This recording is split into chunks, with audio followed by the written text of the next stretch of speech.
So we have day 7 recap of the Cincinnati Bengals training camp. And we have not gotten an update on Charlie Jones. He got hurt yesterday, went into the locker room with a left arm injury. I've been waiting to see some type of update, but there is no update at this moment in time. Based on what I understand, though, it doesn't sound like it's that serious, so he should be fine, and hopefully he'll be back at training camp with our next process. With that being said, though, let's go ahead and talk about everything we learned. Irv Smith continues to fit in nicely. Many were/are concerned over the depth at the tight end position after the team lost Hayden Hurst via free agency. Then again, around this time last year, people weren't sold on Hurst because of the starter going into the season.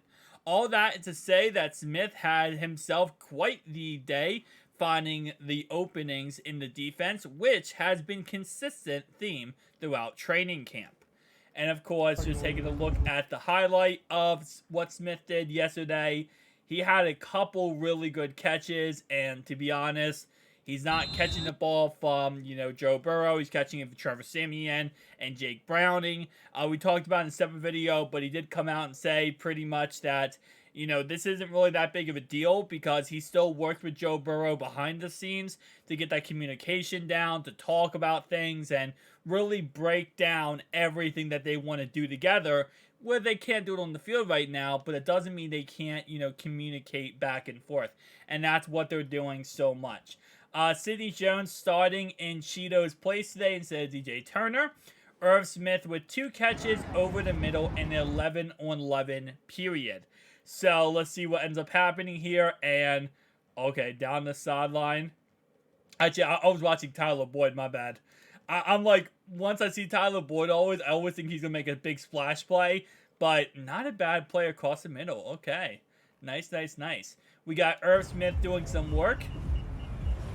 And this is a long shot away. Not going to lie to you, but let's just watch this back. Some of these long shots, we can't really see as much in coverage ability.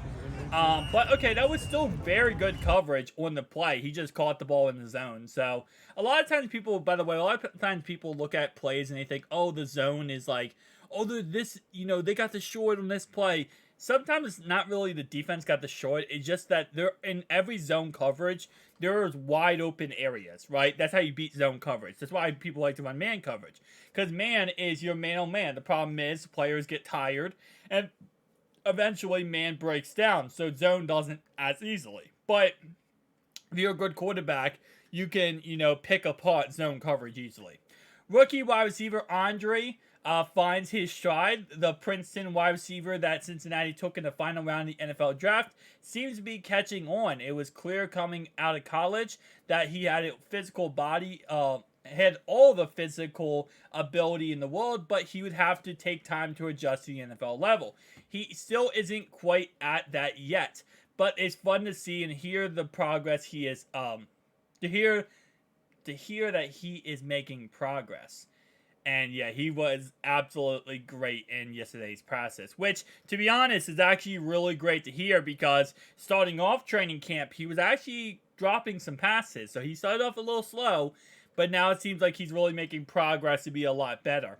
Andre has caught a bunch of back shoulder passes this summer, and he said he has been setting up for a deep ball.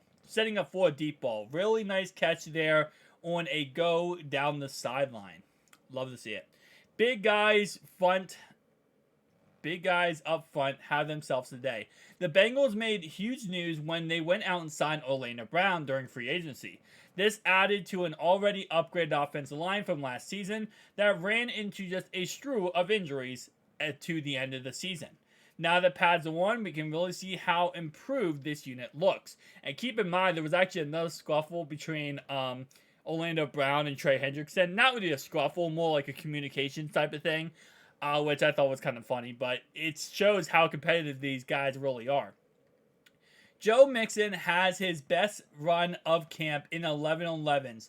Jonah Williams opened up a great hole with a great block from the right side. The Bengals are encouraged with Williams' process. Yeah, so Jonah so far has been playing pretty dang good. Obviously, Jackson Carman has been struggling, so it looks like it might end up being, Jonah Williams' job in the end, which is not really that surprising if we're being honest right now, right? Because, again, that's kind of what we expected, is to be Jonah Williams starting at right tackle. Collins comes back eventually, which a lot of people, I think, don't really understand Collins' contract. Well, Collins is getting paid per game. So while Jonah is getting paid a fifth-year option, which is the whole year guaranteed $12.6 million, Collins is getting paid every game he plays.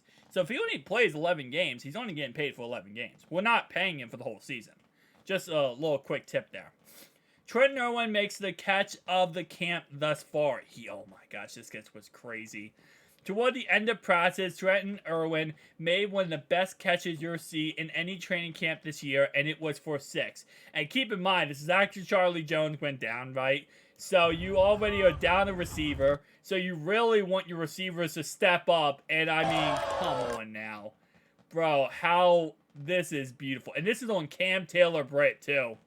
That's on Cam Taylor-Britt, too. That's a number 4, number 5 receiver. And he's making plays like that. Come on now. That is a beautiful play. And even Cam Taylor-Britt afterwards gave him like the good job, man. Irwin hasn't gotten much attention this camp, largely due to the fact that Chase, Higgins, and Boyd trio, but also because Cincinnati drafted 2 receivers in Charlie Jones and Andre. That puts Irwin's roster spot in a bit of danger. But don't tell him that. He's once again making a good case as why he should be on the 53-man roster. I will be honest with you, I think he's pretty solidified on the 53-man roster. Based on everything I have seen and heard, they love him in Cincinnati. So I don't think they're going to really get rid of him. It really goes after Boyd. It's obviously Charlie Jones. Then it's Trenton Irwin. And then it's that last roster spot that's going to be, kind of up for grabs. And that is going to be between Andre, Stanley Morgan, Carter, and then, so on and so on, right? So it's going to be a lot of different options. Unfortunately, Bengals rookie receiver Charlie Jones appeared to have injured his arm/shoulder late in today's practice. It's unclear how serious it will be if Jones will miss any time. Prior to this, Jones was having a solid camp that included several nice grabs today. And yes, he had a couple good passes today. And throughout camp, actually. I would say today wasn't even his best day. He was been pretty consistent throughout camp. But it is what it is. It's the ugliness of injuries, and you can't really do anything about it. First day, this was looking at his shoulder and, kind of seeing how it was. Well, arm, shoulder, right around here, period. And then they ended up just taking him into the locker room. So it is what it is. Again, like I said, I've been waiting to make this video to kind of get an update on this and see what was going on. But there isn't any update we can talk about. So that kind of does suck. T with the concentration catch behind his back with Wilson reading the play well. Wait, you're telling me Logan Wilson was one-on-one with... Yup, Logan Wilson was... Well, okay, so that's a zone coverage. That's why.